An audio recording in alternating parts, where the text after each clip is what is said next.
നമ്മൾ ഓരോ വ്യക്തികൾക്കും ഓരോരോ ശീലങ്ങളുണ്ടായിരിക്കും അല്ലേ? നമുക്ക് ഒരിക്കലും ഒഴിച്ചുകൂടാൻ പറ്റാത്ത കുറേ ശീലങ്ങളുണ്ടായിരിക്കും. അതേപോലെ തന്നെ എനിക്കുള്ളൊരു ശീലമാണ്, ഇനി എത്ര ചൂടെടുത്ത് സമയമാണെങ്കിലും എത്ര വിയർക്കുന്നുണ്ടെങ്കിലും എനിക്ക് ഉറങ്ങുന്ന സമയത്ത് മസ്റ്റായിട്ട് ഒരു പുതപ്പുണ്ടായിരിക്കണം. പുതപ്പിന് കട്ടി വേണം അല്ലെങ്കിൽ കട്ടിയുള്ളതാവണം അങ്ങനെയില്ല. ഒരു നനുത്ത പുതപ്പാണെങ്കിലും എത്ര ചൂടെടുക്കുന്നുണ്ടെങ്കിലും ഞാൻ ആ പുതപ്പ് മൂടിയിട്ടേ കിടക്കാറുള്ളൂ. ഈവൻ ഞാൻ പഠിക്കുന്ന സമയത്തൊക്കെ ആണെങ്കിലും പൂനെ നിന്നിട്ട് നമ്മൾ നാട്ടിലോട്ട് വരുന്ന സമയത്ത് ഈ ആന്ധ്രാപ്രദേശൊക്കെ എത്തുമ്പോഴത്തേക്ക് ഭയങ്കര ചൂടായിരിക്കും ട്രെയിനിൽ. ആ സമയത്ത് പോലും എനിക്ക് പുതയ്ക്കാതെ കിടക്കാൻ തോന്നത്തില്ലായിരുന്നു കേട്ടോ. അപ്പം അത്രയും ചൂടത്ത് പോലും ഒരു പുതപ്പ് പുതയ്ക്കണം എന്നാഗ്രഹിക്കുന്ന ഒരു വ്യക്തിയാണ് ഞാൻ. പക്ഷേ അതിൻ്റെ ഒരു റീസൺ ഞാൻ ഇപ്പോഴാണ് മനസ്സിലാക്കുന്നത്. ഇതിന് പുറകിൽ ഒരു സൈക്കോളജിക്കലായിട്ടുള്ള ഒരു റീസൺ ഉണ്ട്. അതെന്താണെന്ന് നമുക്ക് നോക്കാം. ഇതിൻ്റെ സൈക്കോളജിക്കൽ റീസൺ അന്വേഷിച്ച് ചെന്നപ്പം സൈക്കോളജിസ്റ്റുകൾ പറയുന്നത് എന്താണെന്ന് വെച്ചാൽ, എത്ര ചൂടിലും എത്ര വിയർത്താലും ഉറങ്ങുന്ന സമയത്ത് പുതപ്പ് ആഗ്രഹിക്കുന്ന വ്യക്തിക്ക് ഈ പുതപ്പ് അവിടെ പ്രവർത്തിക്കുന്നത് ഒരു കവചമായിട്ടാണ്. അതായത് ഈ വ്യക്തിയെ പ്രൊട്ടക്റ്റ് ചെയ്യുന്ന ഒരു ഷീൽഡായിട്ടാണ് അവിടെ ഈ പുതപ്പ് പ്രവർത്തിക്കുന്നത്.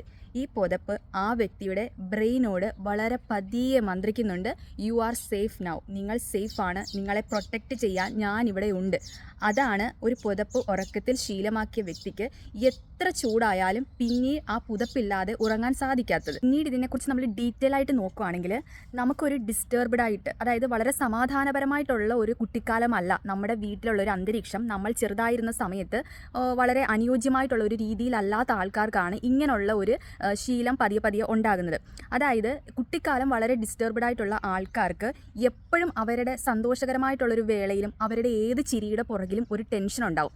അങ്ങനെയുള്ള ആൾക്കാരുടെ നെർവസ് സിസ്റ്റം എന്ന് പറയുന്നത് എപ്പോഴും അലേർട്ട് മോഡിലായിരിക്കും. അതിന് റിലാക്സ് ചെയ്യാൻ വേണ്ടിയിട്ട് കഴിയത്തേയില്ല. അത് ഓൾവേസ് ഓൺ അലേർട്ട് മോഡ്.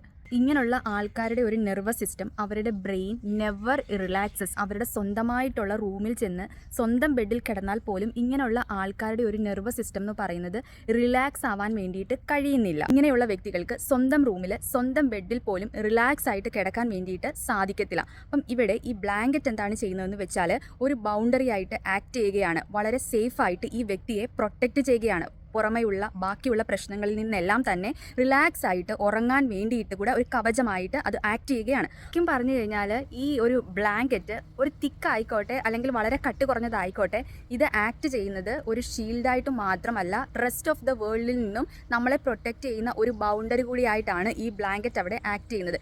ശരിക്കും പറഞ്ഞാൽ നമ്മൾ എന്തൊക്കെ നമ്മൾ മാറ്റി വെച്ചാലും ഇങ്ങനെയുള്ളൊരു വ്യക്തിക്ക് ഉറങ്ങണം, വളരെ റിലാക്സ് ആയിട്ട് ഉറങ്ങണം എന്ന് ആഗ്രഹിക്കുന്ന ഒരു വ്യക്തിക്ക് ഈ ഒരു ബ്ലാങ്കറ്റ് കൂടിയേ തീരൂ. അതായത് ഈ ബ്ലാങ്കറ്റിൽ നിന്നും അവർക്ക് കിട്ടുന്നത് എല്ലാ പ്രശ്നങ്ങളും മറന്ന് ഉറങ്ങാനുള്ള ഒരു ടൈറ്റായിട്ടുള്ള ഒരു ഹഗ്ഗാണ്.